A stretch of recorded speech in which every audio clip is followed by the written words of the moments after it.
The era known as the Viking Age, stretching from the late 8th century CE to the mid-11th century, represents a profound and terrifying explosion of activity from the northern reaches of Europe, transforming the Scandinavian peoples, the Danes, Norwegians, and Swedes, from relatively isolated, largely agrarian societies into the dominant, disruptive force across the continent, profoundly reshaping the political, social, and economic landscape of Europe, Britain, and even the Byzantine Empire. The term Viking itself, originating from the Old Norse word vikingur, which likely referred to the act of going on an overseas expedition, or perhaps pirate, was initially a job description for those who raided rather than an ethnic designation for the entire population, a subtlety often lost in the dramatic, blood-soaked narratives preserved by their terrified Christian victims, who saw only the sudden, inexplicable arrival of the Northmen from the mists. The initial shocking catalyst that officially ushered in this new age of northern aggression was the raid on the monastery of Lindisfarne in 793 CE, a peaceful, wealthy, and strategically vulnerable monastic center located on an island off the coast of Northumbria, an act that sent waves of horror across the established Christian kingdoms. The Northmen arrived without warning, silently emerging from their longships, slaughtering the monks, seizing the sacred gold, burning the libraries, and enslaving the survivors, an attack on a holy place that was perceived across Europe not merely as an act of war, but as an unprecedented sacrilege and a terrifying sign of God's wrath, effectively marking the moment when the Christian world realized a new, implacable, and highly mobile enemy had arrived on its shores, setting the stage for 3 centuries defined by the sound of the axe and the relentless roar of the Norse longship. The fundamental technological innovation that underpinned the entire Viking expansion was the longship, a revolutionary feat of naval engineering that provided the Northmen with an unparalleled strategic advantage, transforming them from mere regional raiders into a truly global force capable of traversing oceans and penetrating deep into continental interiors. Characterized by its shallow draft, which allowed it to navigate deep seas, treacherous coastal waters, and crucially, the shallowest of rivers, the longship enabled the Vikings to bypass fortified coastal defenses and strike vulnerable inland targets like monasteries and undefended market towns, often disappearing back into the sea before organized resistance could be mounted. Built using the overlapping clinker construction method, these ships were remarkably light yet incredibly strong, featuring a symmetrical design that allowed them to be sailed or rowed equally well in both directions without turning, granting them maximum flexibility in combat and during rapid beach landings. Furthermore, the design prioritized speed and capacity, allowing the transport of large, cohesive raiding parties and substantial amounts of loot, while the vessels themselves often served as political and symbolic centers, culminating in the elaborate tradition of ship burials that attested to the absolute centrality of the longship to the Viking identity, culture, and ultimate historical success, rightly earning it the status as the true technological heart of the entire Viking Age. The Viking success in battle was rooted not only in their superior mobility, but also in their ferocious, highly individualistic warrior culture, a social structure deeply centered on the concepts of honor, glory, loyalty, and the pursuit of a spectacular, memorable death that guaranteed entry into Valhalla, Odin's great hall for fallen heroes. Warfare was often viewed less as a political necessity and more as a spiritual and social pursuit, the primary means of achieving status and wealth in a challenging, resource-scarce environment, leading to a relentless pursuit of martial excellence and a contempt for the quiet, inglorious life. This warrior ethos found its most terrifying manifestation in the Berserker, or bear shirts, elite warriors who fought in a state of self-induced shamanistic trance or rage, allegedly consuming certain substances, possibly psychoactive plants or massive amounts of alcohol, that allowed them to temporarily shed their human fear and pain. These berserkers would charge into battle with inhuman fury, often biting their shields and roaring like wild animals, fighting without armor and demonstrating supernatural strength and imperviousness to injury, providing a psychological terror weapon that often broke the resolve of less fanatical Christian armies long before the main battle lines engaged, cementing the Norse reputation for terrifying, unpredictable savagery that dominated the contemporary Christian narrative of the Viking raids. The nature of the Viking activity transitioned dramatically in the mid-9th century, moving from purely seasonal, opportunistic coastal raids to large-scale invasions and permanent military occupation, fundamentally altering the political geography of the British Isles.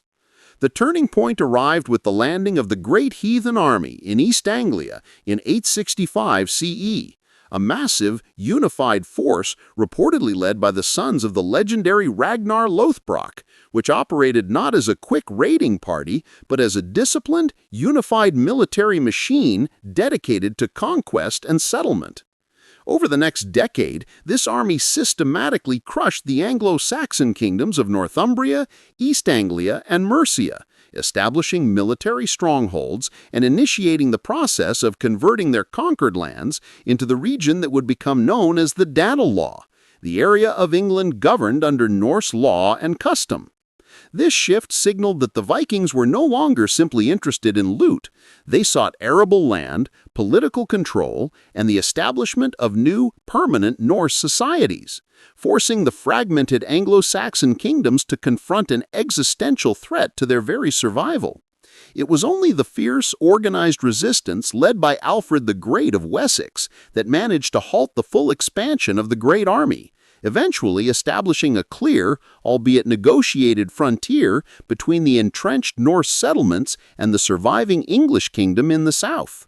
While the primary image of the Vikings remains that of the ruthless raider, their activities were equally driven by a profound engagement in trade, commerce, and the establishment of sophisticated economic networks across vast geographical distances, ultimately linking the Islamic, Slavic, and Western European worlds into a single, cohesive, silver-based economy. The acquisition of wealth occurred through three primary channels: raid and plunder, seizing portable wealth like gold, silver, and jewels; the imposition of Danegeld, massive ransom payments extorted from vulnerable cities and kingdoms in exchange for peace; and long-distance trade, exchanging furs, slaves, amber, and Scandinavian iron for Byzantine silk, Islamic dirhams, and Frankish wine. The Vikings' dominance in the North Atlantic and the waterways of Eastern Europe allowed them to create and control the vital Volga and Dnieper trade routes, connecting the Baltic Sea with Constantinople and the Abbasid Caliphate, funneling immense quantities of Islamic silver into the Northern European economy.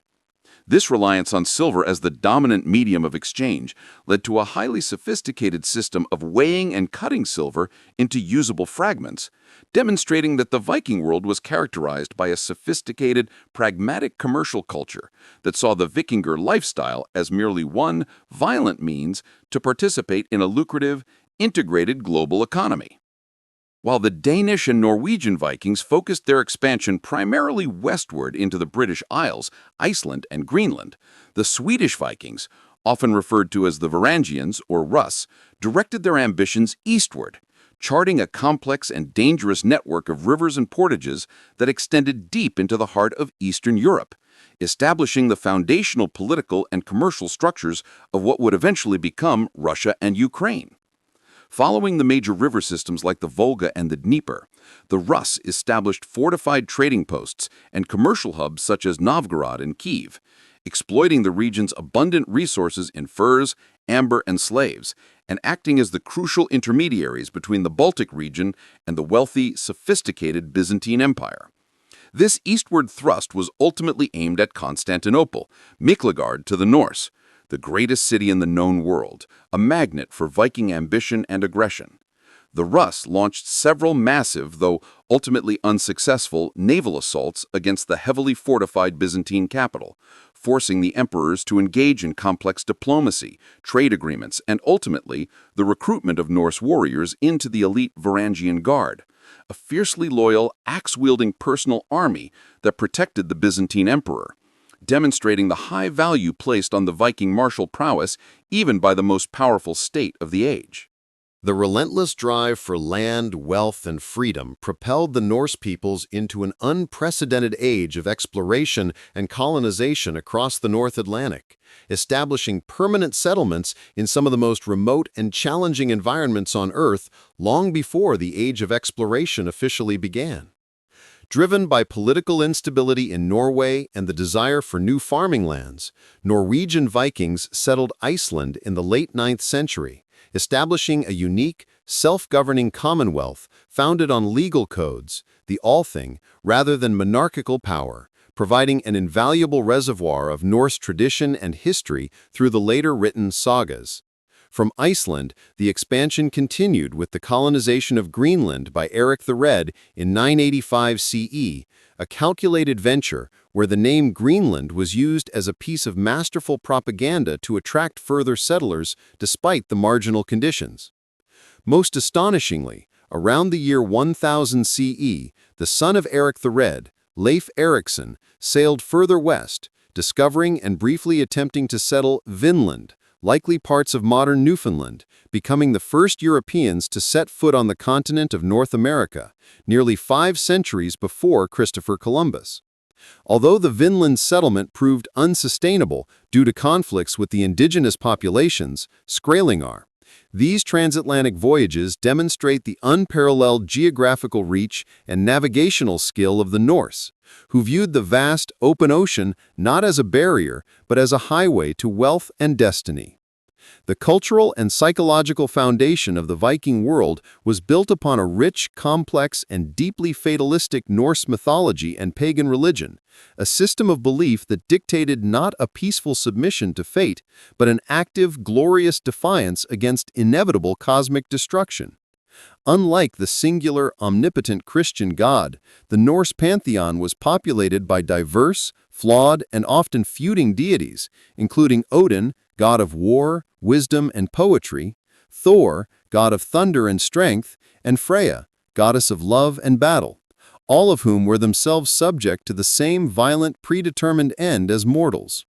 The central, motivating concept of this religion was Ragnarök, the final apocalyptic battle in which the gods, giants, and monsters would fight to mutual annihilation, leading to the rebirth of the world from the ruins.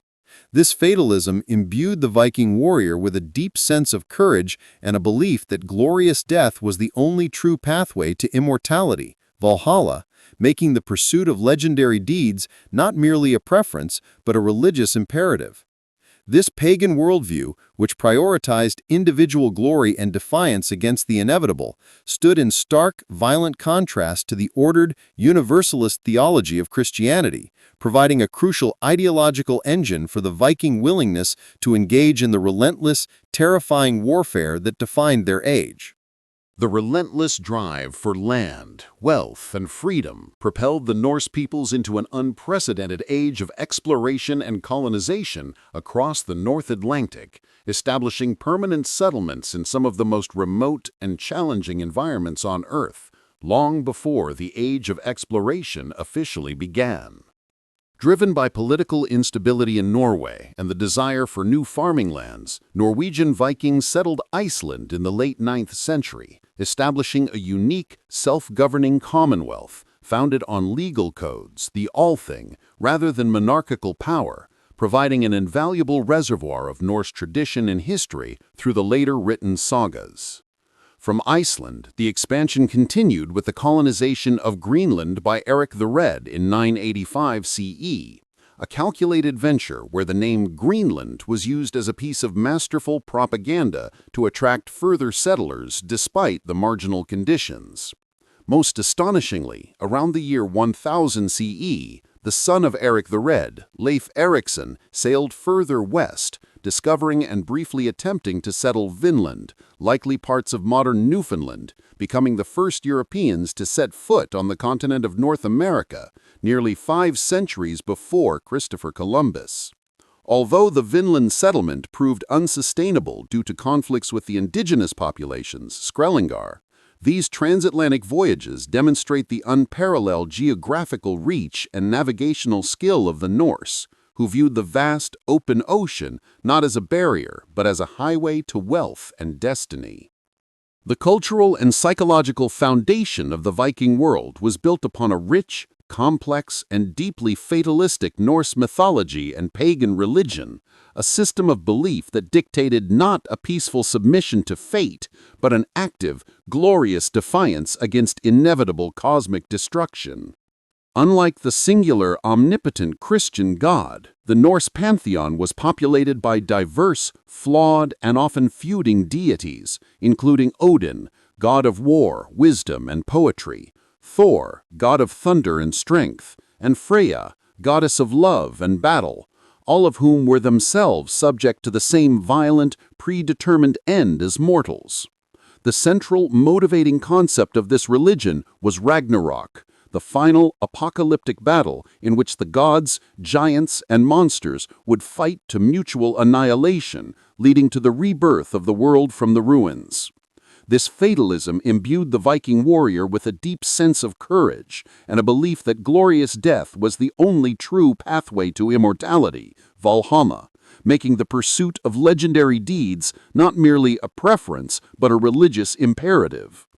This pagan worldview, which prioritized individual glory and defiance against the inevitable, stood in stark, violent contrast to the ordered, universalist theology of Christianity, providing a crucial ideological engine for the Viking willingness to engage in the relentless, terrifying warfare that defined their age. The age of Viking expansion abroad was paralleled by a dramatic process of political centralization and unification within the Scandinavian homelands, where disparate regional chieftaincies were gradually consolidated into powerful, centralized monarchies, most notably in Norway. This transformation was largely driven by Harald Fairhair, or Harald Hårfagre, who, according to the sagas, vowed not to cut his hair until he had unified all of Norway under his single rule, a process largely achieved through his decisive victory at the Battle of Hofsfjord in the late 9th century. This shift from decentralized power to kingship had a direct, crucial impact on Viking activity. Many of the powerful regional chieftains and their followers, unwilling to submit to Harald's centralized authority and taxation, chose exile and foreign conquest over political submission, viewing the North Atlantic, Iceland, Greenland, and the Hebrides as a new frontier where they could maintain their independent, aristocratic way of life. Thus, the internal political dynamics of Scandinavia provided a massive, continuous supply of experienced warriors and disenfranchised nobles who fueled the massive wave of colonization and raiding that defined the entire Viking Age, ensuring that the establishment of kingdoms at home directly accelerated the establishment of Viking power abroad. The ultimate long-term factor that contributed to the end of the Viking Age was the slow, complex, and politically motivated conversion of the Scandinavian kingdoms to Christianity, a process that gradually integrated the Northmen into the hierarchical, centralized political and religious system of Latin Europe. This conversion was often imposed from the top down by newly powerful kings, such as Olaf II of Norway, later Saint Olaf, and Svein Forkbeard of Denmark, who recognized that adopting the Christian faith offered not only spiritual alignment with the wealth and political power of Europe, but also provided a crucial ideological tool for state building and royal centralization. The Church's administrative structure and theological authority provided a necessary justification for monarchy that was absent in the old decentralized pagan faith. While this transition was often brutal and met with pagan resistance, as seen in the martyrdom of Saint Olaf, the long-term effect was profound. Christian kings were less reliant on the sporadic violent economy of raiding and more focused on settled governance, diplomacy, and legitimate trade. By the mid-11th century, with the final conquest of England by the Normans, descendants of settled Vikings, and the defeat of the Norse king Harald Hardrada at Stamford Bridge in 1066, the decentralized pagan motivation for Viking raids had largely vanished, marking the official symbolic end of the Age of the Northmen and their full integration into the European medieval structure.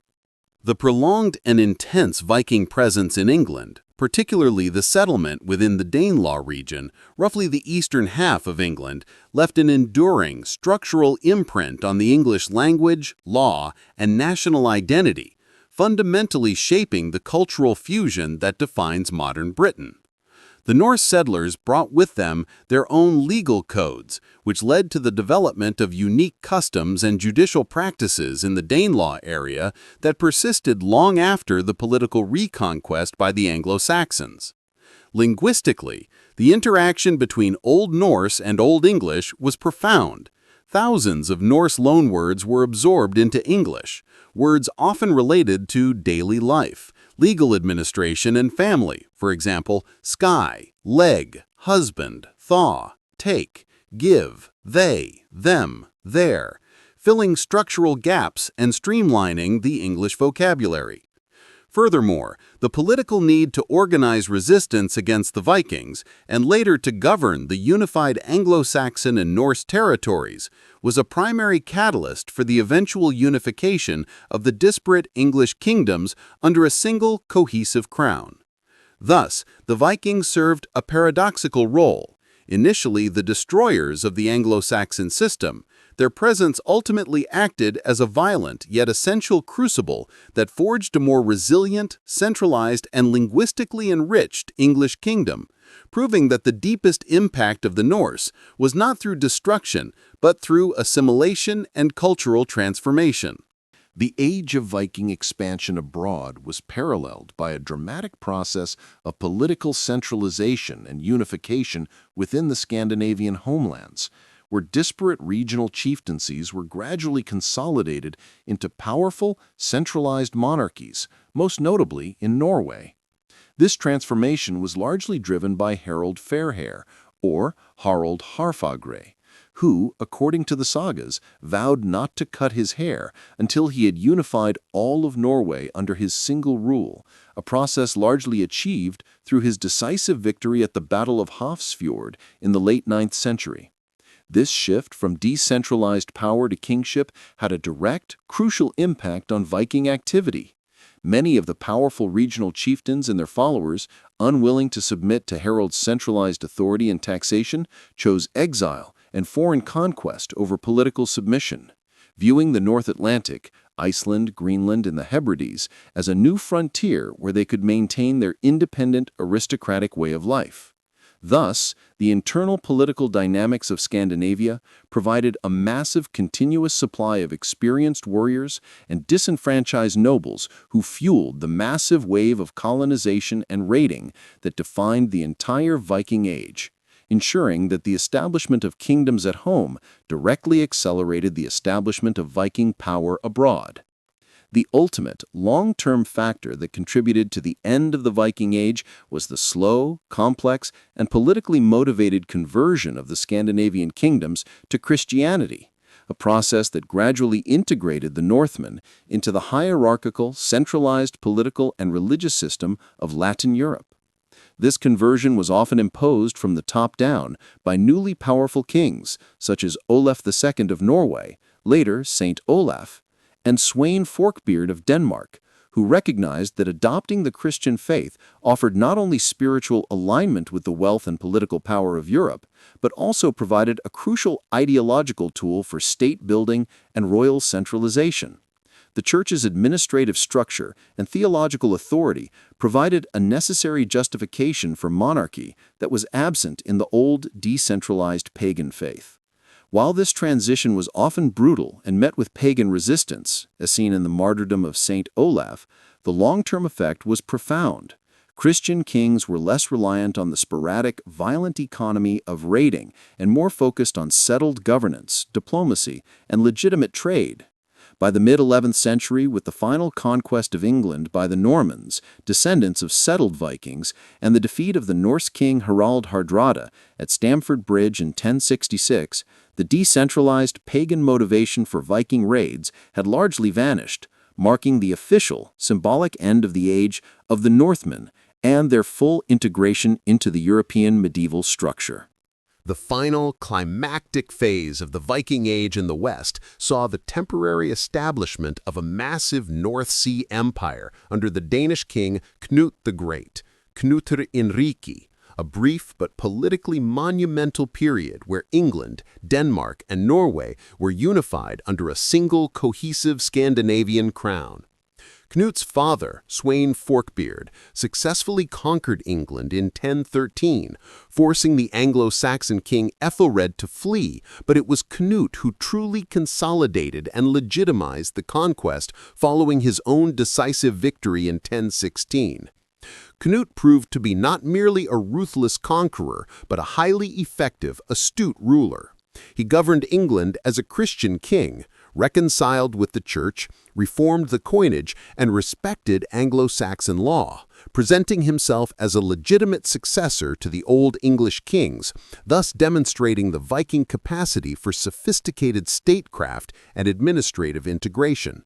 His reign transformed the political landscape of Northern Europe, stabilizing the region under a single authority and replacing the sporadic violence of raiding with the centralized administration of a vast multi-kingdom empire. While the North Sea Empire fractured shortly after Cnut's death in 1035, his achievement demonstrated the ultimate trajectory of the Viking ambition, the final transition from the chaos of piracy to the stability of legitimate, powerful, and universally recognized monarchy. The increasing organization and political complexity of the Viking states in the 10th and 11th centuries are dramatically evidenced by the construction of massive, sophisticated military structures known as the Trelleborg-type ring fortresses, primarily located in Denmark. These fortresses were not ad hoc military camps, but highly standardized, geometrically precise fortifications, built to strict circular or oval designs with four main gates positioned precisely at the cardinal points and bisected by two wooden roads that divided the interior into four equal quadrants. These remarkable structures, which housed barracks, workshops, and halls, suggest a centralized military command and an advanced capacity for large-scale engineering and logistical planning, far surpassing the image of decentralized, opportunistic raiding bands. Scholars believe these ring fortresses served several crucial functions, as training and mobilization points for the royal army, as administrative centers for the newly unified Kingdom of Denmark, and as strategic control points along vital trade routes and coasts. The construction of these standardized fortresses under kings like Harald Bluetooth, Harald Blåtand, signaled a profound political shift. The transition from independent Viking chieftains operating from loose settlements to a powerful, state-level military organization capable of commanding the resources and labor necessary for such massive, systematic public works, demonstrating the maturation of Viking political power. The most legendary and debated aspect of Viking exploration is the accidental discovery and attempted colonization of North America, detailed in the two principal Icelandic literary sources, the Saga of Eric the Red and the Saga of the Greenlanders, collectively known as the Vinland sagas. These sagas recount the voyages of Leif Erikson and his successors who sailed west from the Greenland settlement around 1000 CE, encountering three distinct regions: Helluland, Slabland, likely Baffin Island; Markland, Forestland, likely Labrador; and finally Vinland, Wineland or Pastureland, likely Newfoundland, specifically the area corresponding to the Ans aux Meadows archaeological site. The sagas describe both the fertile environment and the violent, intermittent encounters with the indigenous peoples, whom the Norse termed Skrællingar, a term of unclear, possibly derogatory meaning.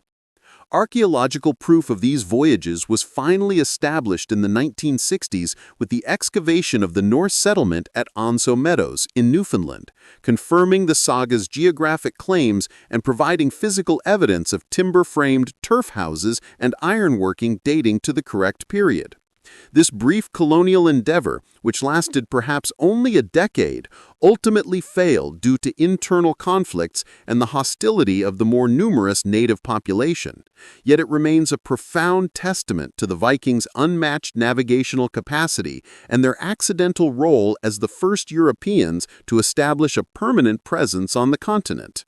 The prolonged and intense Viking presence in England, particularly the settlement within the Danelaw region, roughly the eastern half of England, left an enduring, structural imprint on the English language, law, and national identity, fundamentally shaping the cultural fusion that defines modern Britain. The Norse settlers brought with them their own legal codes, which led to the development of unique customs and judicial practices in the Danelaw area that persisted long after the political reconquest by the Anglo-Saxons. Linguistically, the interaction between Old Norse and Old English was profound. Thousands of Norse loanwords were absorbed into English, words often related to daily life, legal administration, and family, such as sky, leg, husband, thaw, take, give, they, them, and their, filling structural gaps and streamlining the English vocabulary.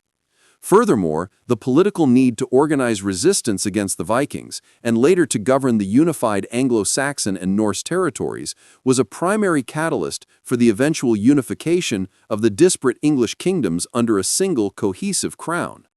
Thus, the Vikings served a paradoxical role. Initially the destroyers of the Anglo-Saxon system, their presence ultimately acted as a violent yet essential crucible that forged a more resilient, centralized, and linguistically enriched English kingdom, proving that the deepest impact of the Norse was not through destruction, but through assimilation and cultural transformation.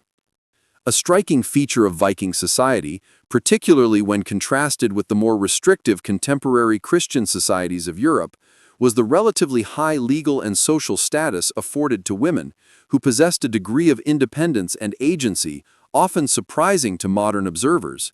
Norse women, while generally confined to the domestic sphere and the management of the farm, husfreyja, held definitive legal rights, including the ability to inherit property, possess and manage their own financial assets, their dowry, and formally petition for a divorce under specific circumstances, such as spousal abuse or poor financial management by the husband. They often held the keys to the household, a powerful symbol of their authority within the domestic economy. Furthermore, the sagas depict numerous examples of politically influential women, often as catalysts for feuds or as powerful figures who maintained the social order during the extended absences of their men on Viking expeditions. While their lives remained patriarchal, the existence of these codified legal rights and the cultural acceptance of powerful female figures, including Valkyries and giantesses in the mythology, suggests that the Viking culture possessed a more pragmatic and legally defined understanding of gender roles than the rigidly structured feudal societies they frequently encountered and raided. Viking warfare tactics, while often presented in contemporary accounts as simply a chaotic charge of wild men, were in fact underpinned by disciplined formations, strategic mobility, and a profound exploitation of the psychology of fear to break the enemy's morale. The primary formation used by the Norse was the shield wall, skaldborg, a tightly packed defensive line where warriors interlocked their shields, creating an impenetrable barrier against infantry and missile attacks, a common and highly effective tactic in the early Middle Ages that they executed with brutal efficiency. However, unlike heavier feudal armies, the Vikings' superior agility and coordination allowed them to maintain high mobility, transitioning rapidly from defensive shield wall to swift flanking attacks. Crucially, the Norse understood the value of the sudden, terrifying attack, arriving silently on longships, striking before defenses could be rallied, and using the terrifying spectacle of the Berserkers created a preemptive psychological victory, often demoralizing their opponents before the main engagement. Their primary weapons, the single or double-bladed axe and the long, sharp sword, were designed for devastating close-quarters combat, often aimed not just at killing, but at creating maximum carnage and horror to ensure that future resistance to the name Northmen would be minimal. Beyond the battlefield and the longship, Viking culture possessed a highly sophisticated and distinctive artistic and metallurgical tradition, characterized by intricate, complex interlacing patterns, animal motifs, and a masterful handling of materials such as silver, gold, and wood, revealing a rich aesthetic that directly contradicts the image of purely utilitarian barbarism. Viking art is categorized by specific styles, for example, Oseberg, Bor, Jelling, Ringerike, and Ornus, each defined by its unique interpretation of abstract knotwork, highly stylized zoomorphic figures, and the aggressive use of spirals and tendrils that twist and interweave in dynamic motion, often adorning everyday objects, weapons, and jewelry.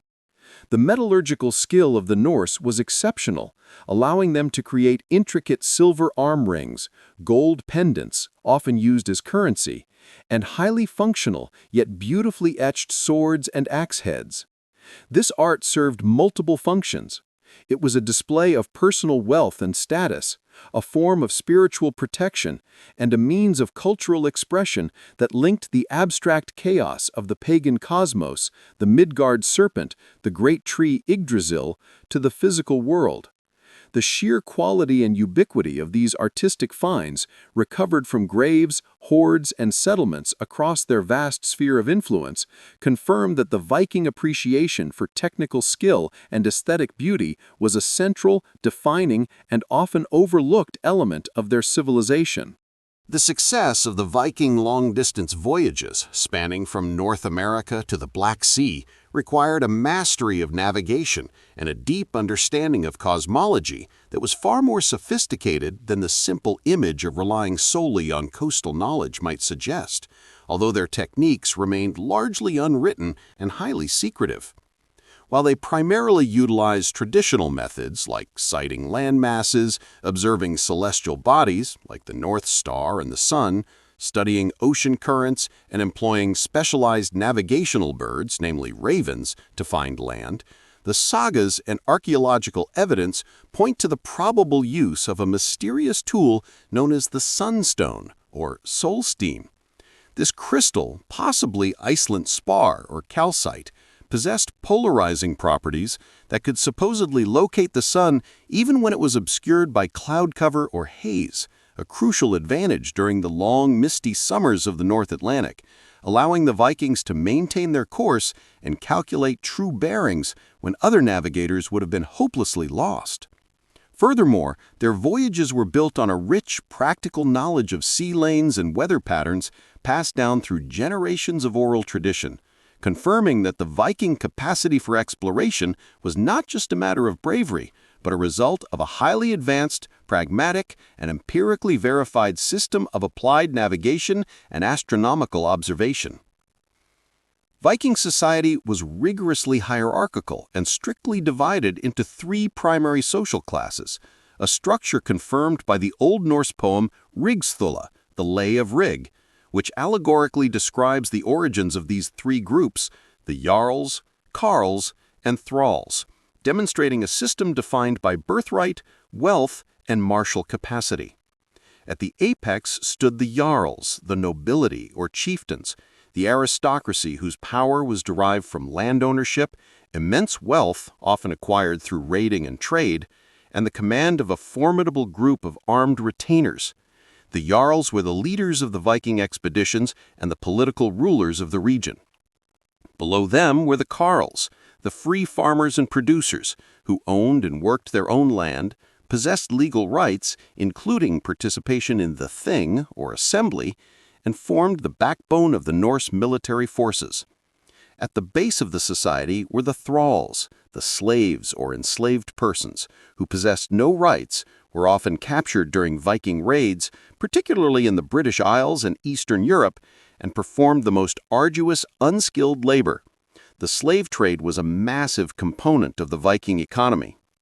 While a measure of social mobility existed, a successful Jarl could become a powerful landowner, and a thrall could theoretically be freed, this rigid three-tiered structure confirms that the apparent freedom of the Viking warrior existed within a highly stratified system of wealth distribution, legal rights, and dependence on the continuous acquisition of foreign labor and resources. The establishment of the Icelandic Commonwealth by Norwegian settlers beginning in 930 CE represents a unique and politically sophisticated experiment in early medieval governance, one that established a decentralized, non-monarchical political system centered entirely on the rule of law and the principle of assembly. Unlike the evolving kingdoms of mainland Scandinavia, the Icelandic settlers explicitly rejected the concept of centralized royal authority, establishing the Althing, General Assembly, as the central legislative and judicial body, meeting annually at the plains of Thingvellir.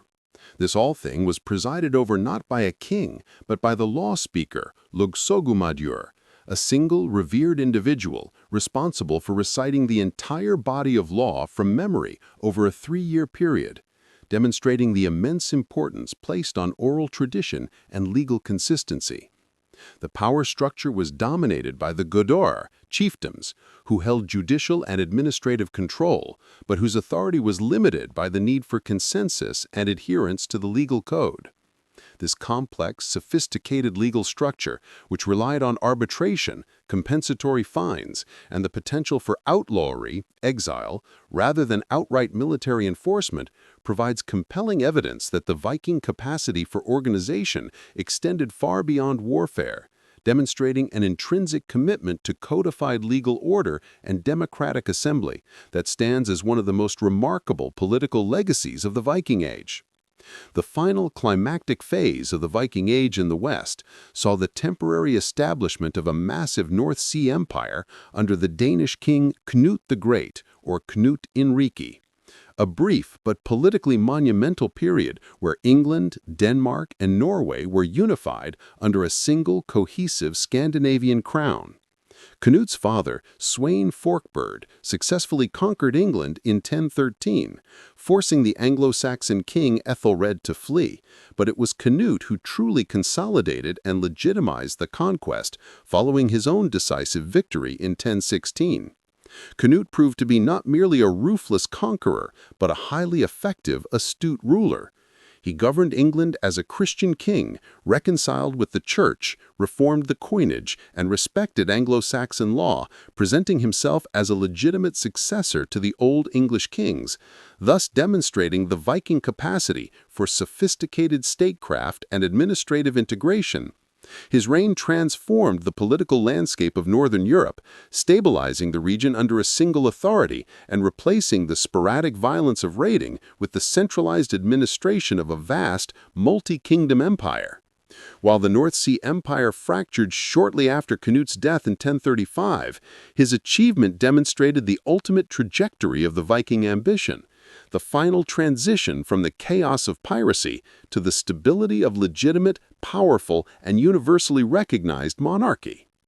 The increasing organization and political complexity of the Viking states in the 10th and 11th centuries are dramatically evidenced by the construction of massive, sophisticated military structures known as the Trelleborg-type ring fortresses, primarily located in Denmark. These fortresses were not ad hoc military camps, but highly standardized, geometrically precise fortifications, built to strict circular or oval designs with 4 main gates positioned precisely at the cardinal points and bisected by 2 wooden roads that divided the interior into 4 equal quadrants. These remarkable structures, which housed barracks, workshops, and halls, suggest a centralized military command and an advanced capacity for large-scale engineering and logistical planning, far surpassing the image of decentralized, opportunistic raiding bands. Scholars believe these ring fortresses served several crucial functions: as training camps and mobilization points for the Royal Army, as administrative centers for the newly unified Kingdom of Denmark, and as strategic control points along vital trade routes and coasts. The construction of these standardized fortresses under kings like Harald Bluetooth, Harald Blåtand, signals a profound political shift. The transition from independent Viking chieftains operating from loose settlements to a powerful, state-level military organization capable of commanding the resources and labor necessary for such massive, systematic public works, demonstrating the maturation of Viking political power. The most legendary and debated aspect of Viking exploration is the accidental discovery and attempted colonization of North America, detailed in the two principal Icelandic literary sources, the Saga of Eric the Red and the Saga of the Greenlanders, collectively known as the Vinland sagas. These sagas recount the voyages of Leif Erikson and his successors, who sailed west from the Greenland settlement around 1000 CE, encountering three distinct regions: Helluland, Slabland, likely Baffin Island; Markland, Forestland, likely Labrador; and finally Vinland, Wineland, or Pastureland, likely Newfoundland, specifically the area corresponding to the Lanso Meadows archaeological site. The sagas describe both the fertile environment and the violent, intermittent encounters with the indigenous peoples, whom the Norse termed Skrarlingar, a term of unclear, possibly derogatory, meaning. Archaeological proof of these voyages was finally established in the 1960s with the excavation of the Norse settlement at Lanso Meadows in Newfoundland, confirming the saga's geographic claims and providing physical evidence of timber-framed turf houses and ironworking dating to the correct period. This brief colonial endeavor, which lasted perhaps only a decade, ultimately failed due to internal conflicts and the hostility of the more numerous native population, yet it remains a profound testament to the Vikings' unmatched navigational capacity and their accidental role as the first Europeans to establish a permanent presence on the continent of North America. The institution of slavery was not only a common feature of Viking society, but a massive, foundational economic engine that propelled their raids and trade networks, making the Vikings the undisputed masters of the thrall trade in Northern and Eastern Europe for centuries.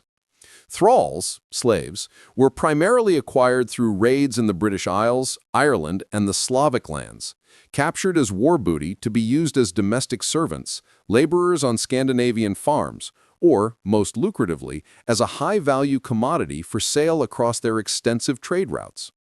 The Norse established major slave markets, notably in Dublin and in the eastern trading centers of the Rus, like Novgorod, where they exchanged thousands of Western European and Slavic captives for Islamic silver, dirhams, and Byzantine luxuries, linking the slave economies of the Baltic and North Seas with the wealthy markets of the Mediterranean and the Middle East. The sheer volume of this human traffic underscores the brutal pragmatism of the Viking Age. Slaves provided the essential, exploitable labor that freed up free Norse farmers, carls, and chieftains, jarls, to engage in the profitable, high-status activities of warfare, politics, and exploration, cementing the fact that the Viking expansion was economically dependent on the continuous supply and trade of human captives. The most historically profound and enduring Viking legacy of assimilation and state-building in Western Europe is undoubtedly the establishment of the Duchy of Normandy in northern France, a region that derived its very name from the Northmen. This transformation began in 911 CE, when the Frankish king Charles the Simple, unable to defeat the formidable Viking leader Rollo, Gengerholf, chose a strategic solution. He granted Rollo a large tract of land around the mouth of the Seine River in exchange for a pledge of fealty, conversion to Christianity, and, crucially, a promise to defend the Seine against other Viking raiders. This act marked the end of the Viking raids in this critical region and the rapid beginning of the Norman cultural and political identity. Rollo and his descendants quickly adopted the Frankish language, evolving into Norman French, Christianity, and feudal land tenure, yet retained their Scandinavian military ferocity and administrative ruthlessness.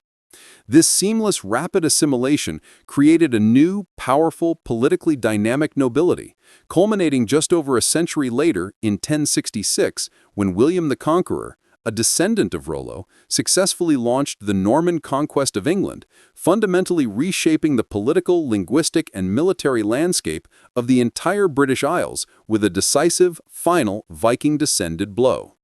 Viking funeral practices offer one of the most tangible and revealing insights into their worldview, combining reverence for the deceased with a pragmatic preparation for the journey to the afterlife, often culminating in the spectacular and complex ship burials. These elaborate interments, most famously exemplified by the Oseberg and Gokstad finds in Norway, were reserved for individuals of high status, kings, queens, or powerful chieftains. The deceased was often placed inside a meticulously constructed longship, surrounded by a wealth of grave goods that indicated their rank and provided everything necessary for their continued existence in the next world. Slaughtered animals, horses, oxen, elaborate carriages, kitchen utensils, gold and silver jewelry, and sometimes the sacrificed bodies of thralls or loyal companions. The entire ship and its contents would then be covered by a massive burial mound, haugr, physically linking the power of the deceased to the land and the ancestral past. The ship itself symbolized the journey, the vessel that would carry the soul either to Valhalla or to the realm of the goddess Hel, confirming the Viking belief in a physical, continued existence after death and underscoring the absolute centrality of the longship to their identity, even in their final moments. While Viking strength lay primarily in mobility and decisive naval strikes, their military capacity was also tested in sustained, large-scale siege warfare against major, fortified continental cities, most famously demonstrated by the grueling Siege of Paris, 885 to 886 CE. A massive Viking army, comprising hundreds of longships and tens of thousands of warriors, laid siege to the strategically vital city of Paris, then an island fortress on the Seine River, a campaign that lasted over a year and pitted Viking tenacity against Frankish fortifications and resilience. The Vikings employed massive siege engines, built intricate earthen ramparts, and attempted to destroy the city's defensive bridges, proving their ability to undertake complex, prolonged military operations far from their traditional bases. Ultimately, the city was successfully defended by the local nobility, notably Count Otto, but the siege highlighted the limits of Viking power against well-supplied, determined, and centrally organized defenses. The eventual resolution, a controversial payment of Danegeld by the Carolingian Emperor Charles the Fat to bribe the Vikings to move on, was a political humiliation for the Franks, but a pragmatic victory for the Vikings, demonstrating that even when a direct military victory was elusive, the Norse could still extract immense wealth and political leverage through sheer, unrelenting military pressure. The ultimate collapse of the Norse settlements in Greenland, the western and eastern settlements, remains one of the most compelling and cautionary tales of the Viking Age. A slow, tragic decline spanning several centuries, driven by a complex interplay of climate change, changing trade dynamics, and failure to adapt. Established by Eric the Red around 985 CE, these marginal settlements survived for nearly 500 years, relying on a mixed economy of farming, mostly sheep and goats, hunting, seals, caribou, and crucially, high-value trade with Europe, primarily exporting walrus ivory and falcons. However, the onset of the Little Ice Age in the 14th century led to a significant drop in temperatures, severely shortening the growing season and increasing the extent of sea ice, which choked the vital sea lanes connecting Greenland to Iceland and Norway. Concurrently, the European market for walrus ivory collapsed due to the increased availability of elephant ivory from Africa, destroying Greenland's economic lifeline. Isolated, unable to adapt to the deep-sea hunting techniques of the indigenous Inuit populations, the Thule culture, and no longer receiving consistent supplies from Europe, the settlements faced starvation and decline, culminating in their eventual abandonment in the early 15th century, leaving behind a stark, frozen archaeological testament to the limits of Viking expansion in the face of environmental and economic adversity. The defense of the Anglo-Saxon world against the massive, coordinated invasion of the Great Heathen Army, 865 to 878 CE, is inextricably linked to the strategic brilliance and unwavering determination of Alfred the Great, the King of Wessex, whose resistance ultimately preserved the existence of an independent English kingdom. After witnessing the collapse of Northumbria, East Anglia, and Mercia, Alfred was forced onto the defensive, culminating in his near defeat and retreat to the swamps of Athelney. Alfred's genius lay in his administrative and military reforms. He did not rely on spontaneous local levies, but created the Burgel Hittage, a centralized system for constructing and maintaining a network of 30 fortified towns, burhs, across Wessex, providing strategically defensible strongholds that could withstand Viking sieges and protect royal authority and trade. Furthermore, he reformed the Third, the local militia, establishing a rotational system where half the men worked the land while the other half served, ensuring that the agricultural economy could sustain the ongoing war effort. This calculated, systemic military administrative overhaul culminated in Alfred's decisive victory at the Battle of Edington in 878, forcing the Viking leader Guthrum to sue for peace and accept Christianity, securing the border that would define the Danelaw and establishing the political foundation upon which the unified English monarchy would eventually be built. The final climactic act of the Viking Age in the West was the succession crisis of 1066 in England, a moment that saw the convergence of Norse, Anglo-Saxon, and Norman claims, directly leading to the end of the Anglo-Saxon monarchy and the establishment of a new, highly centralized feudal order. When the childless English king Edward the Confessor died, the crown was immediately claimed by three powerful figures: Harold Godwinson, the most powerful English earl elected king by the Witnagemot; Harald Hardrada, the powerful Viking king of Norway, who claimed the throne based on old agreements; and William, Duke of Normandy, a descendant of the Viking Rollo, who claimed the throne based on familial ties and alleged promises. The subsequent events, Godwinson's lightning march north to defeat Hardrada's invading force at the Battle of Stamford Bridge, marking the symbolic end of the classic Viking invasions, followed immediately by his fatal march south to face William at the Battle of Hastings, demonstrate that the political fate of England was ultimately decided by three men, all of whom derived their power and legitimacy, in one way or another, from the strategic and military legacy of the Northmen. The final triumph of William, the Viking with French polish, ensured that the military might of the North, transformed by continental law and administration, definitively settled the question of who would rule England. Despite their often cited image as illiterate barbarians, the Vikings possessed a distinctive and functional writing system, the runes, futhark, which played a crucial role in their society, used not only for communication, but for ritual, commemoration, and the assertion of political and personal identity. Runes were angular, carved characters, designed specifically to be inscribed into wood or stone, and the knowledge of their use, often associated with the god Odin, held deep mythological significance, believed to possess magical or protective power.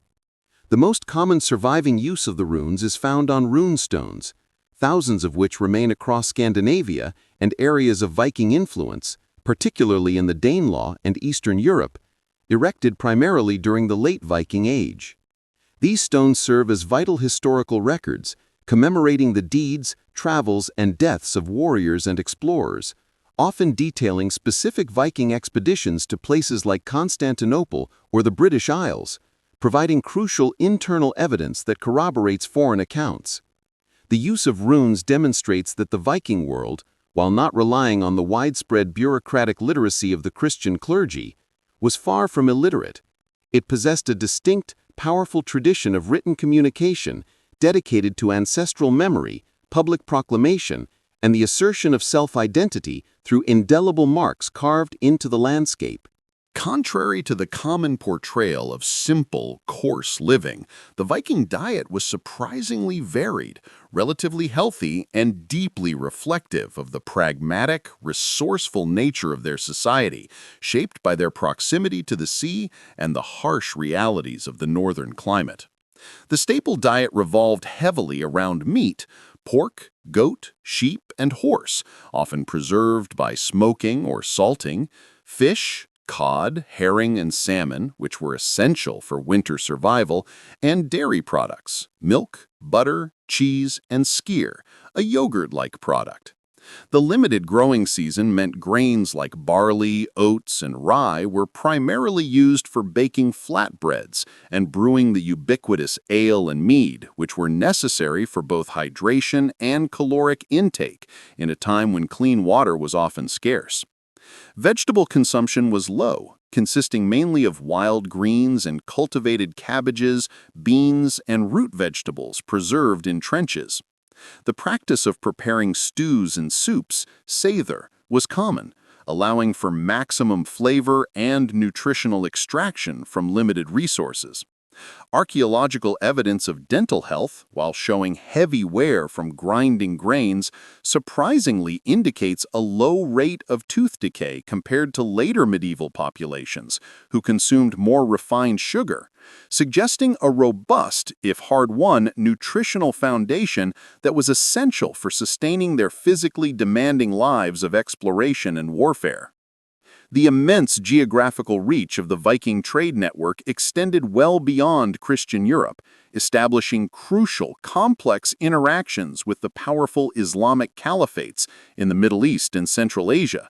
evidenced most tangibly by the vast hordes of Kufic silver dirhams discovered throughout Scandinavia and the Baltic region. The Swedish Vikings, the Rus, controlled the major river routes, transporting furs, amber, honey, and, most importantly, slaves to the markets bordering the Abbasid and Samanid caliphates, where they exchanged these goods for the highly valued silver coinage minted in distant cities like Baghdad and Samarkand. These dirhams became the primary medium of exchange in the Viking economy, replacing the less reliable gold and barter systems of the north. And the sheer volume of this foreign currency underscores the scale of the commerce. Hoards containing hundreds of thousands of these Islamic coins demonstrate a consistent, high-volume, centuries-long trade relationship. While the Vikings' direct political impact on the caliphates was minimal, their role as the primary conduit for the flow of Islamic silver profoundly stimulated the economy of the entire northern half of Europe, fundamentally shaping the material wealth and monetary practices of the Viking Age itself.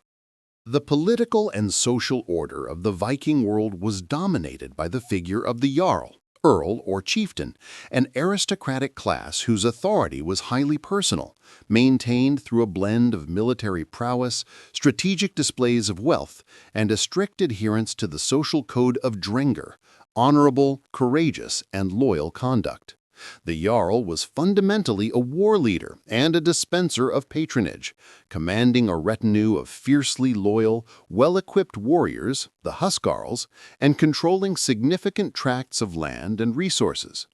Unlike the bureaucratic or divinely appointed monarchs of Christian Europe, the Jarl's power was often precarious, requiring constant validation through successful raids, lavish feasting, gift-giving to secure loyalty, and the relentless defense of his own and his followers' dignitas, honor. The Code of Drengr demanded that the Jarl be brave in battle, generous in victory, mindful of his reputation, and capable of both eloquence and ruthlessness. A failure in any of these areas could lead to his political downfall or violent challenge. This highly individualized, competitive, and honor-bound aristocratic structure fueled the Viking expansion, as Jarls continuously sought foreign lands and wealth to enhance their own personal prestige and maintain the loyalty of the armed men upon whom their entire power rested. The sustained military success of the Vikings was fundamentally dependent on their advanced knowledge of metallurgy and iron production, ensuring a continuous supply of the high-quality weapons and tools necessary for raiding, shipbuilding, and agriculture, transforming their metalworking skill into a critical strategic resource. Scandinavia, particularly Norway and Sweden, possessed abundant deposits of bog iron ore, a resource that was systematically extracted, smelted using charcoal in specialized furnaces, often utilizing bellows powered by water wheels, and expertly forged into the famed Viking weapons.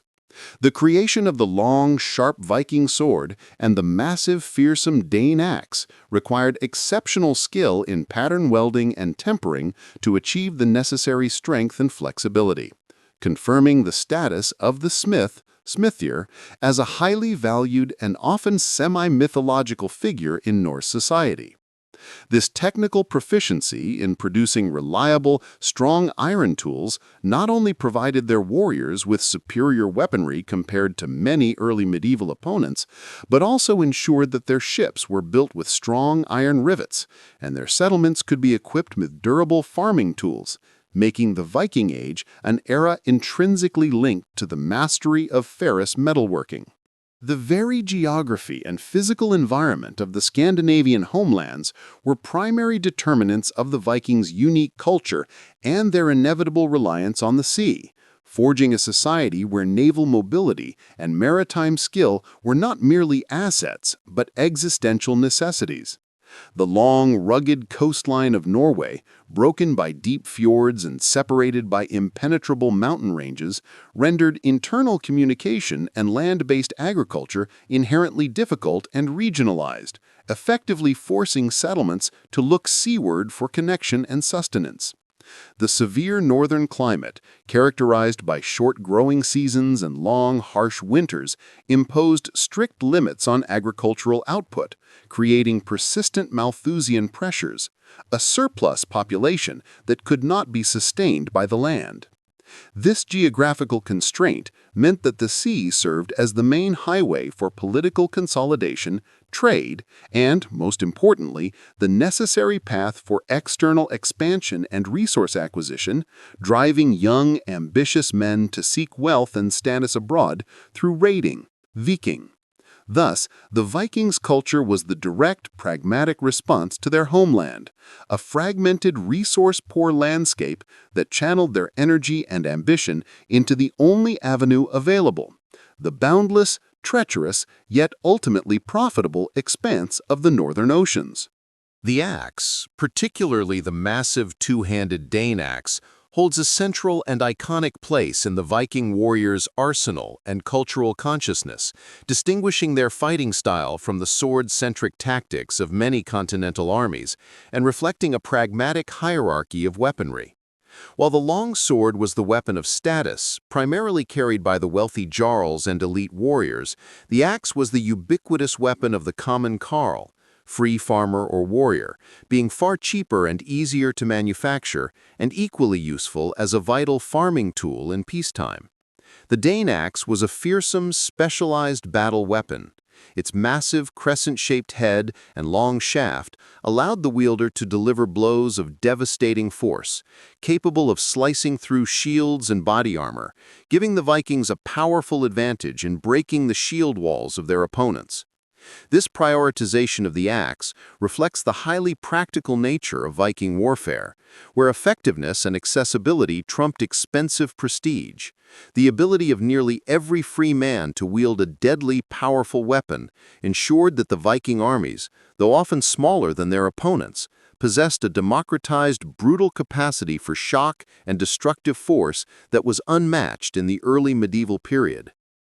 The year 1066 is universally recognized as the symbolic endpoint of the Viking Age, definitively marked by the catastrophic failure of the final great Norse military challenge to the English throne at the Battle of Stamford Bridge.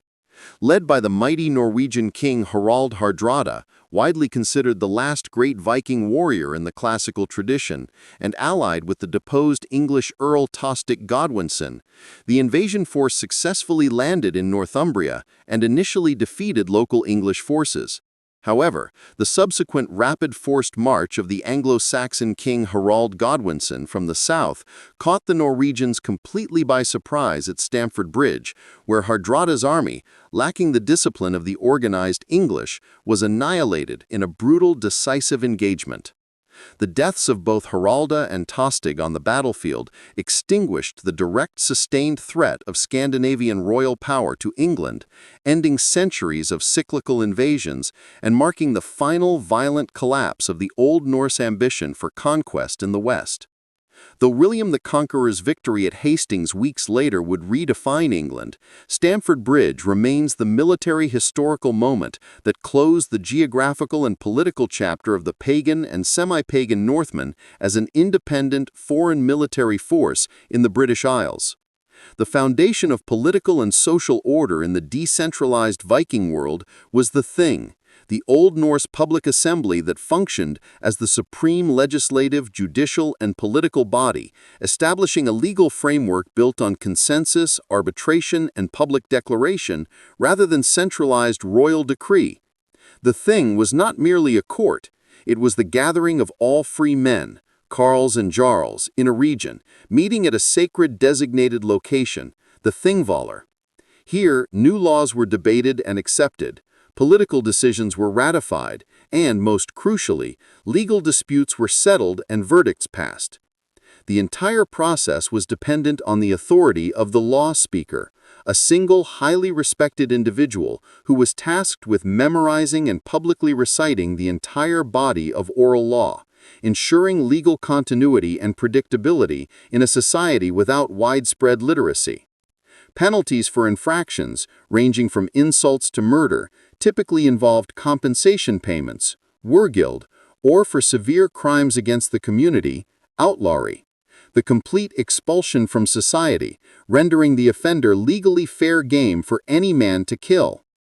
This focus on public legal process and shared political participation demonstrates that even the most ferocious Norse societies possessed a highly developed, if often violent, commitment to the rule of law and accountability. The western expansion of the Vikings, primarily Norwegian forces, led to the colonization and integration of the islands north and west of Scotland, the Orkney, Shetland, and Hebrides, resulting in the creation of the unique and politically significant Norse Gael, Dale culture. These islands served as crucial stepping stones and bases for raids into mainland Scotland and Ireland, and the Norse established powerful, virtually independent earldoms, such as the Earldom of Orkney, which functioned as a major nexus of power in the North Atlantic, controlling vital shipping lanes. Over time, the Norse settlers intermarried with the local Gaelic populations, leading to a profound cultural blending. The Norse adopted elements of Gaelic language and custom, while the Gaels absorbed Norse military organization, legal concepts, and shipbuilding techniques. The resulting Norse Gael identity was one of fierce, hybrid independence, creating a powerful aristocracy that ruled the Sudreyjar, Southern Isles or Hebrides, and significantly impacted the later political struggles between Scotland, Norway, and Ireland, proving that the Viking influence was not merely a temporary conquest, but a durable, creative force of cultural synthesis that irrevocably altered the ethnic and political map of the British Isles. Viking knowledge of medicine and health practices, though intertwined with religious superstition and magical healing rituals, was highly pragmatic and effective, particularly in the realm of trauma care and basic battlefield surgery, reflecting the brutal demands of their aggressive lifestyle. The sagas and archaeological evidence indicate a sophisticated understanding of herbal remedies, utilizing indigenous plants like yarrow to staunch bleeding, plantain for wounds, and various barks and roots for fever and pain, knowledge often held and practiced by the husfreyja, mistress of the house. On the battlefield, Viking warriors, and particularly those who acted as designated healers, were adept at procedures such as setting broken bones, cleaning and stitching deep lacerations, and even rudimentary trepanation, drilling holes into the skull to relieve pressure, suggesting a practical, if crude surgical skill, acquired through constant exposure to violence. The goal was always functionality and survival, not necessarily hygiene, though the use of hot water and specific natural substances for wound washing was common. This reliance on practical, empirical knowledge, combined with the belief in the healing power of runic carvings and invocations to gods like Odin, underscores the dual nature of Viking medicine, a blend of superstition and hard-won battlefield empiricism. The defining internal political shift that contributed to the end of the traditional Viking Age was the gradual centralization of power in Scandinavia, a process that saw ambitious kings systematically usurp the authority of the local jarls and, critically, diminish the influence of the democratic thing assemblies. As kings like Harald Fairhair in Norway and the royal line in Denmark gained control, they recognized that the decentralized, assembly-based system was a direct threat to monarchical authority, as the thing held the ultimate power to make and interpret law and to sanction the king's actions. The kings, supported by the nascent Christian church, began to replace regional assemblies with royal courts, impose centralized taxation, and enforce law through royal officials rather than local chieftains. This erosion of local autonomy and the shift from decentralized consensus to centralized royal command removed one of the key political drivers for Viking activity, the freedom and lack of taxation that had driven many jarls and carls to seek new lands abroad, particularly in Iceland and the Atlantic settlements. The decline of the thing thus signaled the political maturity of Scandinavia and the irrevocable end of the old anarchic Viking way of life, paving the way for the emergence of modern European nation-states. The formal preservation of Norse mythology, providing a rich, unified insight into their religious and philosophical cosmos, rests primarily on the Eddas, the Prose Edda, compiled by Snorri Sturluson, and the Poetic Edda, an anonymous collection, which were written down in Iceland during the 13th century, long after the general conversion to Christianity. These texts are invaluable as they structure the complex cycles of creation, life, and destruction, detailing the genesis from the void, Ginnungagap, the lives and exploits of the Aesir and Vanir gods, Odin, Thor, Loki, the structure of the 9 realms connected by the world tree Yggdrasil, and the final, inescapable apocalypse of Ragnarök. While written by Christianized scholars, the Eddas were compiled from centuries of oral tradition, serving to preserve the memory of the pagan past. Their function was profound. They provided the ideological framework for the Viking warrior culture, justifying the pursuit of glory and providing a moral compass that valued courage, cunning, and endurance in the face of predetermined fate. The Eddas, therefore, are not merely religious texts. They are the fundamental cultural narratives that explained the Viking world, provided the names for their swords, and defined the honor for which they were willing to die. The physical appearance and clothing of the Vikings were far more varied and meticulously cared for than the popular image of unkempt barbarians suggests, playing a crucial role in establishing social status, identity, and personal hygiene within their stratified society. Archaeological evidence and contemporary accounts confirmed that the Norse were highly conscious of their appearance. They regularly used combs, ear spoons, and specialized tools for personal grooming, and were known in places like England for their fastidiousness and cleanliness, often bathing far more frequently than their Christian counterparts. Clothing reflected status. While common farmers, carls, wore practical wool tunics and trousers, the aristocratic jarls wore elaborate garments dyed with expensive imported pigments, adorned with finely crafted silver and gold jewelry, arm rings, and brooches, often used as both decoration and portable wealth. Furthermore, the distinctively styled beards and long hair, often braided or maintained meticulously, were powerful markers of male identity and martial prowess. This attention to personal presentation and the use of fine, visible materials underscores the Viking commitment to dignitas and public honor, demonstrating that their cultural aesthetics were as important to their identity as their weapons and their longships. The prolonged Viking presence in Ireland resulted in the unique cultural and artistic phenomenon known as Hiberno-Norse culture, a powerful fusion of Scandinavian settlement traditions, Old Norse art styles, and the rich, established Christian monastic art of the native Irish. Following the establishment of major ports like Dublin, Waterford, and Limerick, the Norse settlers quickly integrated with the local Gaelic population, leading to mixed marriages, the adoption of Irish language elements, and a synthesis of craft traditions. This fusion is most beautifully realized in the Hiberno-Norse metalwork, particularly in the intricate carvings on religious relics, jewelry, and weaponry, where the swirling, aggressive zoomorphic patterns characteristic of Viking art, like the urn style, began to incorporate the delicate knotwork and geometric precision of the insular Irish monastic tradition. This cultural synthesis demonstrates that the Viking impact was not purely destructive. It created a new, resilient, and highly creative artistic identity that flourished commercially.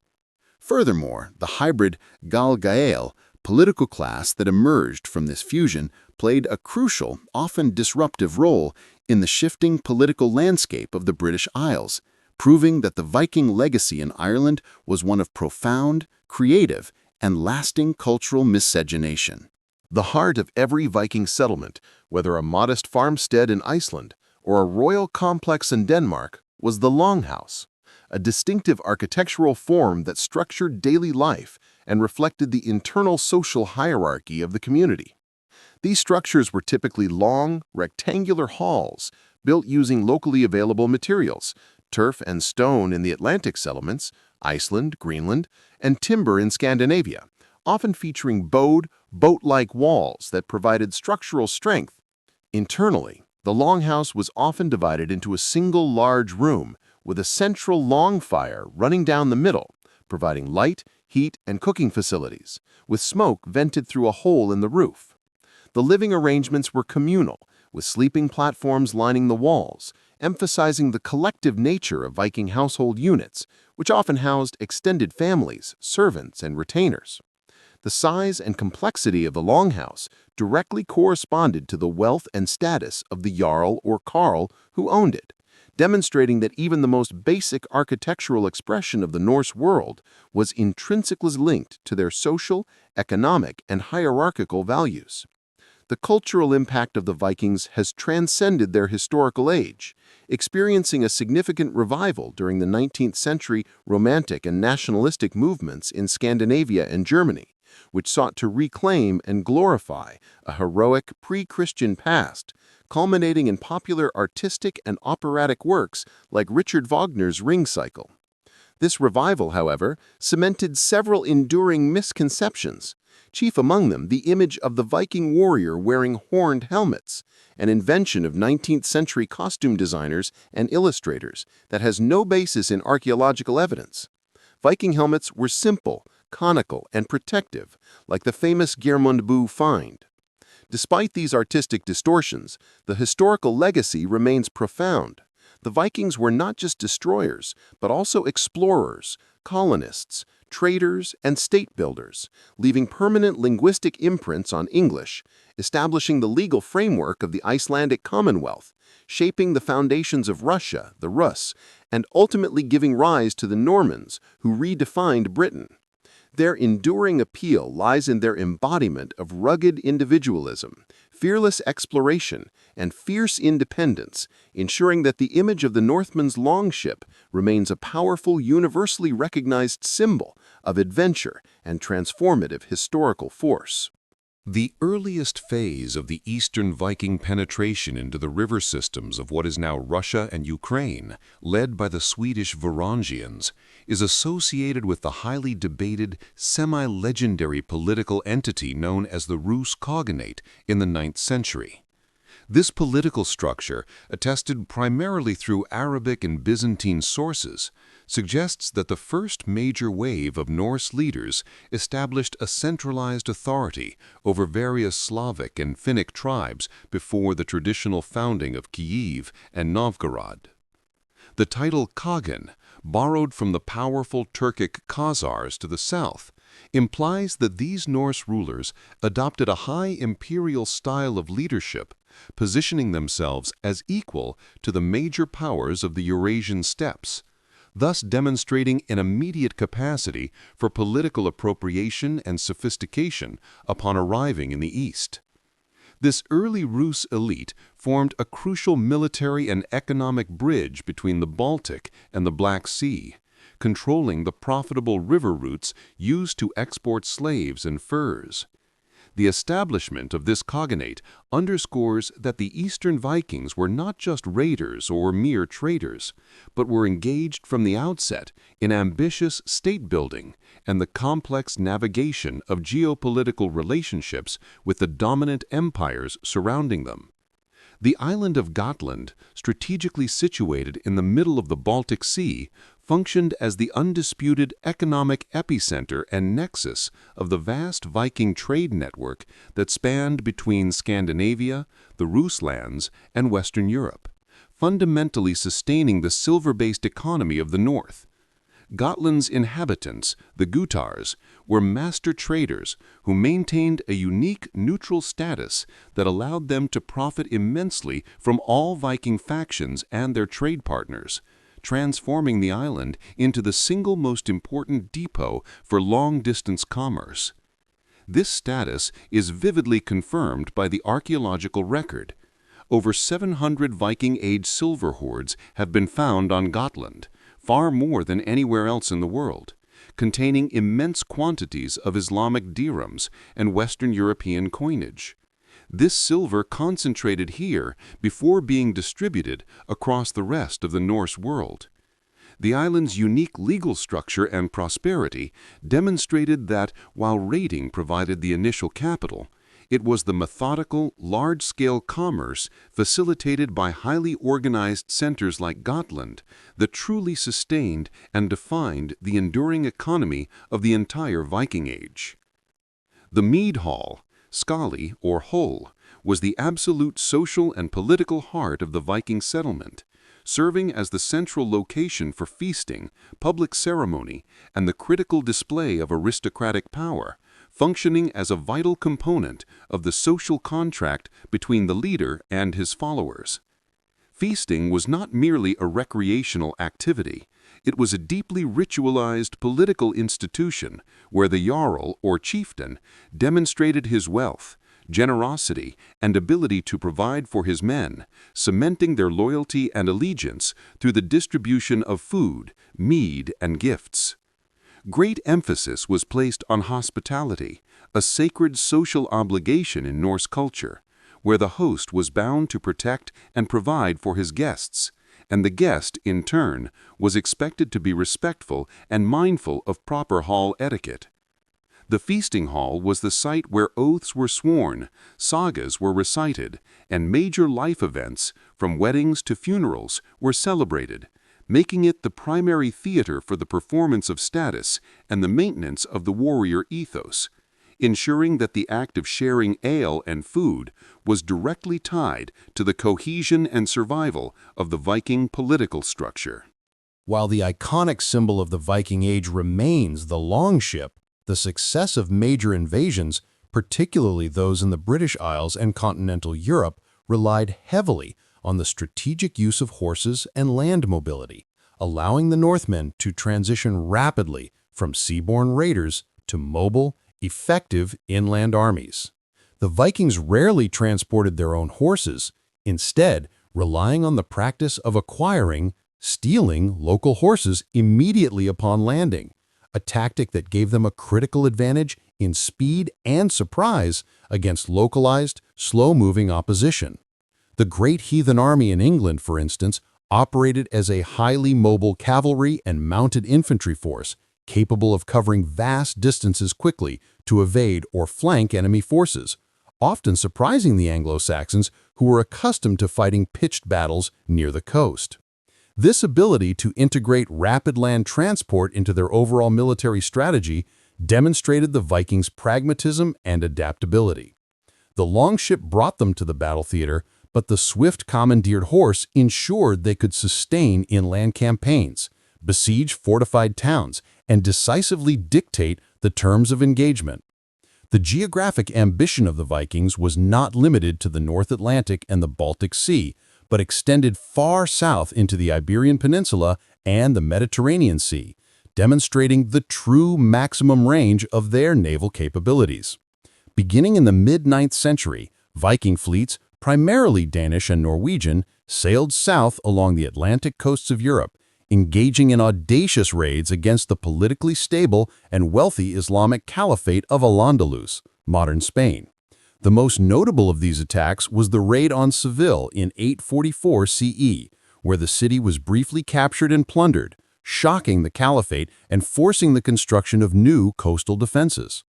Later in the 10th and 11th centuries, major Viking expeditions penetrated the Mediterranean, attacking Islamic and Christian targets alike, with raids recorded on the coasts of Italy, including Pisa and Luna, often mistaken for Rome, and even North Africa. While these southern expeditions were generally less successful in establishing permanent settlements compared to those in England or Normandy, they served as powerful demonstrations of the Norse's unrivaled maritime prowess and their willingness to seek wealth from any source, no matter how distant or heavily defended. The Viking concept of time and the structure of the Norse calendar reveal a highly practical, agrarian, and seasonal approach that contrasted sharply with the complex, astronomical, and theological calendars of contemporary Christian Europe. The Norse calendar was primarily organized around two halves of the year: winter, skamdeg, the short days marked by darkness and cold, and summer, natleysi, the nightless or long days defined by light and warmth, with the transition often marked by major religious and secular festivals. Time itself was frequently calculated not in years, but in winters, vetter, reflecting the primary existential challenge and most dominant seasonal feature of the Scandinavian environment. The weeks were defined by 7 days, but the months were loose, tied to seasonal markers like the blooming of certain plants or the return of specific fish runs, rather than fixed astronomical dates.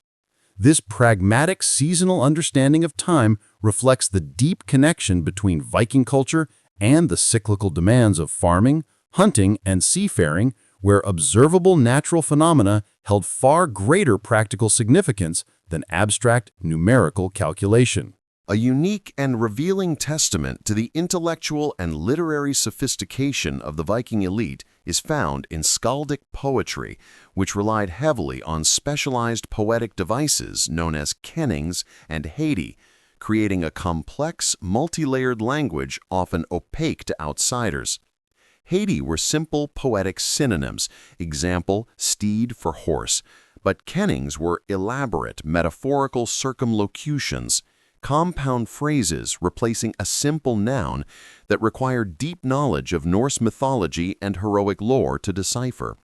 For example, the sea might be called the whale road, or the ship the sea steed.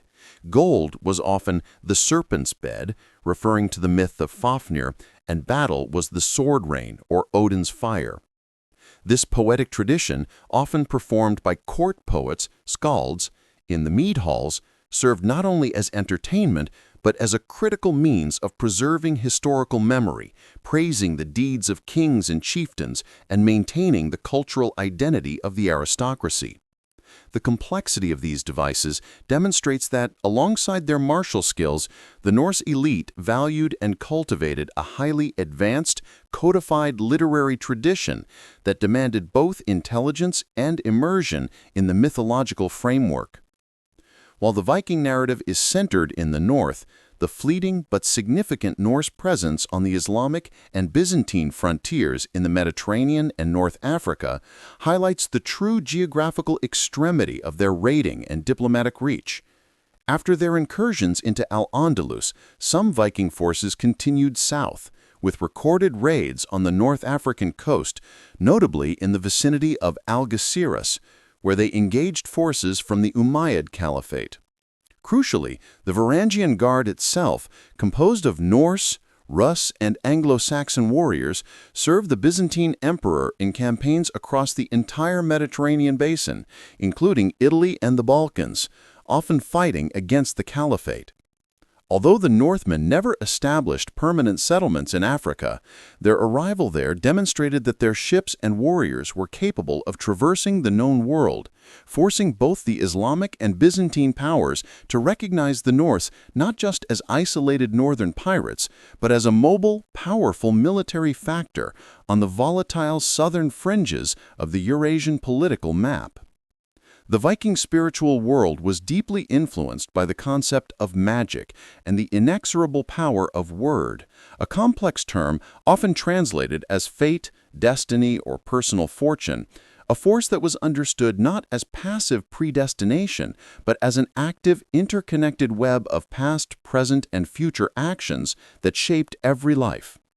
While the gods themselves were subject to word, humans constantly sought to interpret and subtly manipulate its currents through various forms of magic, most notably Seidr, a powerful, often gender-specific form of sorcery and divination, typically practiced by women known as vulva, seeresses.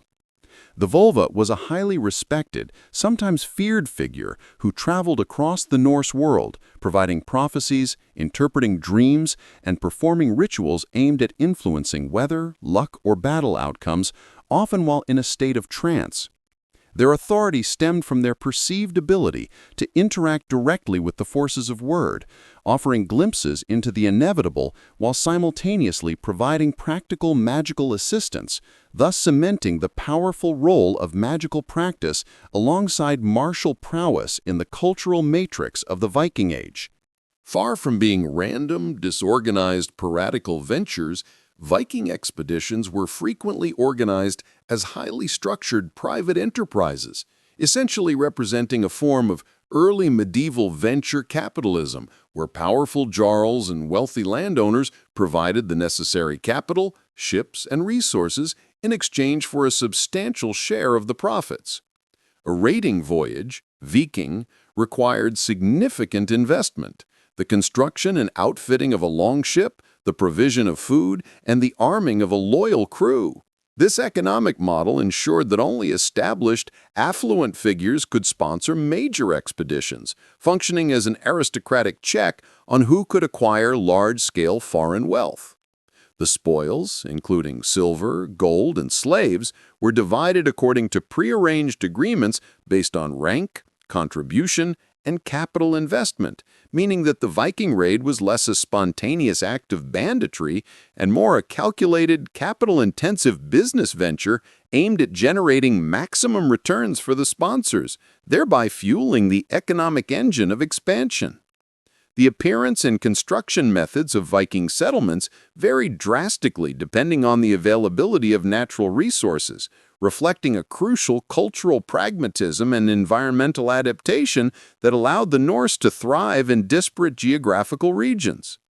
In the Scandinavian heartlands, Norway, Denmark, Sweden, where timber was readily available, the longhouses were typically massive wooden structures, often incorporating advanced carpentry techniques like those seen in later stave churches, demonstrating a sophisticated mastery of wood construction.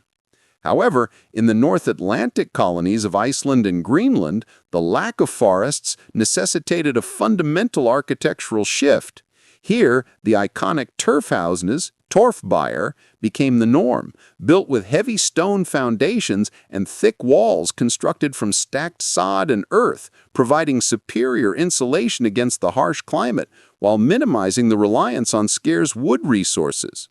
This architectural duality, the wooden hall of the jarls at home versus the insulated turf dwellings of the colonists abroad, is a stark physical manifestation of how the Viking culture retained its core structure while radically adjusting its technology to survive and propagate its power across the remote corners of the North Atlantic.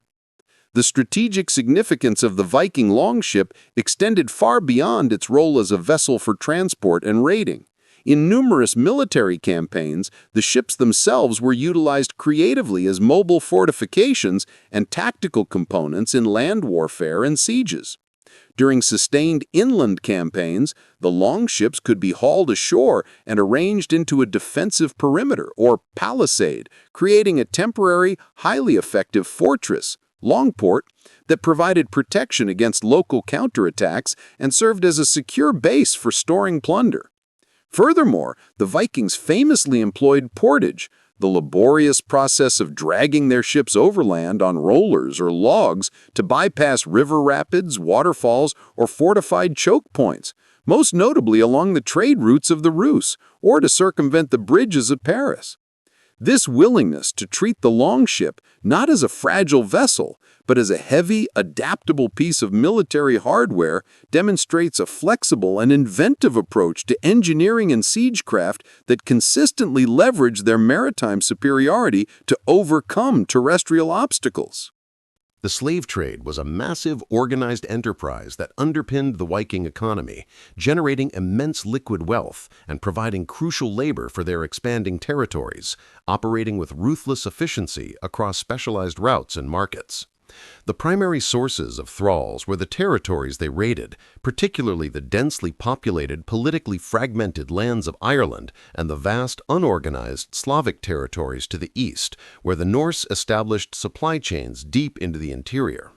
These human cargoes were transported to major Viking-controlled markets, most notably Dublin in the west and the Rus trading centers in the east, where they were exchanged for high-value goods like silver, silks, and spices.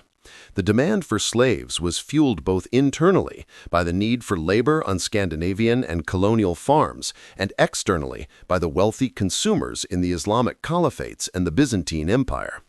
This systematic, large-scale enslavement confirms the brutality and commercial pragmatism of the Viking Age. The thrall trade was not peripheral, but a central, continuous economic activity that allowed the wealthy aristocracy to maintain their status and fund further expansion. The unique decentralized republic of the Icelandic Commonwealth, a true political anomaly in medieval Europe, eventually collapsed due to internal aristocratic conflict, marking the end of the Norse experiment in non-monarchical governance.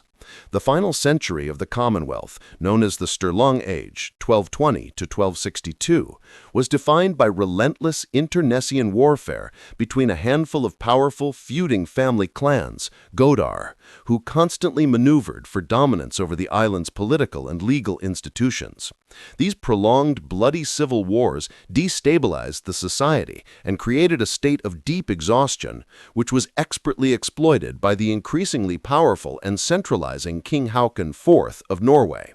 Utilizing a blend of diplomatic pressure, political maneuvering, and military threat, Haakon systematically forced the Icelandic Godar to accept his suzerainty.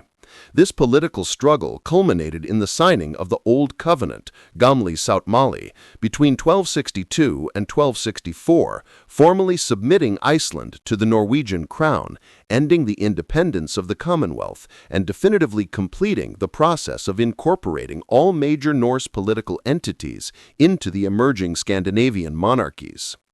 The Varangian Guard, the elite corps of Norse and other northern warriors serving the Byzantine emperor in Constantinople, was far more than a formidable military force. It functioned as a crucial diplomatic and psychological asset that influenced Byzantine foreign policy toward Scandinavia and the Rus. The presence of these towering, axe-wielding Northmen, fiercely loyal only to the emperor and often adorned with exotic weaponry and attire, served as a highly visible symbol of the vast global reach of the Byzantine treasury and its ability to attract and command the most feared warriors from the distant north. This employment created a direct, though not official, link between the Scandinavian kingdoms and the empire, facilitating trade, providing reliable intelligence on northern affairs, and allowing the Byzantine court to exert influence without direct military action. Furthermore, the warriors who returned home, enriched by Byzantine gold and culturally sophisticated by their time in the great city, brought back not only wealth, but also Christian influence and refined political ideas, inadvertently contributing to the cultural and religious integration of Scandinavia into the European sphere. The core social and political identity of the free Norseman, the Jarl, was encapsulated in the ideal of frials, or freedom, a status which bestowed upon him inalienable rights, including the ability to own land, carry weapons, vote at the Thing, and engage in trade or raiding, contrasting starkly with the emerging feudal systems of continental Europe. This profound emphasis on personal independence and autonomy was a major ideological driver of the Viking expansion. Men sought new lands and wealth to maintain or enhance this fundamental state of frialds, rather than submit to the increasing demands of centralized monarchy or the bound dependency of serfdom. The Norse held an intense contempt for the concept of feudal submission and for those who were not their own masters. This ingrained resistance to political and economic bondage explains the extreme violence of their interactions with feudal societies and their preference for establishing independent law-based communities like the Icelandic Commonwealth, where the authority of the law, not the authority of a king, guaranteed the status of the free man. Viking art, mythology, and military culture were saturated with powerful animal symbolism, figures that represented primal forces, the gods, and the fate of the warrior, serving as both spiritual talismans and visual declarations of power. Central to this symbolism was the raven, Ravn, associated with the god Odin, whose two ravens, Hugin, thought, and Munin, memory, flew across the world gathering knowledge. Militarily, the raven banner, Ravnsmerki, was a highly feared standard, a flag believed to possess prophetic power, signifying the blessing of the gods and often portending victory for the Norse army it flew over. Equally significant were the monstrous figures like the wolf, Fenrir, and the great world serpent, Jormungandr, representing the forces of chaos and inevitable destruction at Ragnarök, frequently depicted in complex, aggressive interlacing patterns on runestones, jewelry, and weaponry. The carving of dragon heads on the prow of the longships served a dual purpose: to terrify coastal populations, and, when nearing friendly shores, to be removed so as not to frighten the local land spirits, underscoring the deep, practical integration of their spiritual beliefs into every aspect of their lives, from warfare to seafaring. While the island settlements of Orkney and Shetland remained under Norse control for centuries, the Viking impact on the Scottish mainland, particularly the northern regions of Caithness, Sutherland, and the Western Isles, was a prolonged, dynamic process of conflict, coexistence, and eventual political integration. The Norse established small, powerful regional kingdoms, constantly clashing with the native Picts and Scots, a struggle documented in local records and the Icelandic sagas. Over time, however, the military conquest gave way to a slow but effective process of dynastic marriage and peaceful settlement, leading to the gradual Gaelicization of the Norse aristocracy. By the 12th and 13th centuries, the remaining Norse territories in mainland Scotland were incorporated into the burgeoning Kingdom of Scotland, often through the inheritance claims of Gaelicized Norse Scots lords who shifted their allegiance from the Scandinavian crowns to the Scottish king. This long, complex process ensures that the legacy of the Vikings in Scotland is one of not simple conquest, but a profound and lasting contribution to the genetic, place name, and political fabric of the modern Scottish nation. The Viking Age was not solely defined by raiding and rural farming. It also saw the rise of major organized trading towns that functioned as crucial economic and cultural interfaces between Scandinavia and the rest of the world, most notably Hedby in modern Germany and Birka in Sweden. These sites were protected by extensive fortifications featuring paved streets, dedicated harbor facilities, and dense residential and workshop areas, signifying a shift toward urbanized commerce. Hedeby, located at the neck of the Cimbrian Peninsula, controlled the vital portage route between the Baltic and the North Sea, making it a pivotal hub for the Danish kingdom. Birka, situated on an island in Lake Mälaren, dominated the trade routes to the east, handling vast amounts of eastern silver, furs, and glass. The governance of these cosmopolitan centers involved international merchants, Frisians, Slavs, Saxons, and demonstrated the Vikings' capacity for sustained, large-scale, and non-violent economic administration, where the pursuit of profit often superseded the pursuit of plunder. A defining feature of social justice and conflict resolution in Norse society, particularly in the Icelandic Commonwealth, was the pervasive system of the blood feud, vigaverli, a cycle of revenge and retribution where kin groups were legally obligated to avenge the death or injury of a relative, highlighting the fragility of peace in their honor-based culture. In the absence of a strong centralized executive power to enforce order, justice was largely private, resting upon the principle of retaliation in kind. A feud was only resolved through one of three ways: the complete annihilation of one family, the binding intervention of a mediator at the Thing assembly, or, most commonly, the payment of wergild, man money, a complex compensatory fee calculated based on the deceased's social status. The sagas are replete with these feuds, underscoring that the concept of justice in the Viking world was intrinsically tied to honor, family loyalty, and the pragmatic balancing of violence through calculated economic and political settlement, often requiring decades to fully extinguish the cycle of vigaverli. The relationship between the expanding Viking presence and the powerful Carolingian Empire, the Frankish realm, was one of perpetual oscillation between brutal raiding, strategic diplomacy, and state-sanctioned land grants, ultimately leading to the most successful Viking settlement in Western Europe. The decline of centralized Carolingian authority after Charlemagne's death created a power vacuum and civil strife, which the Vikings expertly exploited, using the major river systems, the Seine, the Loire, and the Garonne, to penetrate deep inland, sacking wealthy centers like Paris and Rouen.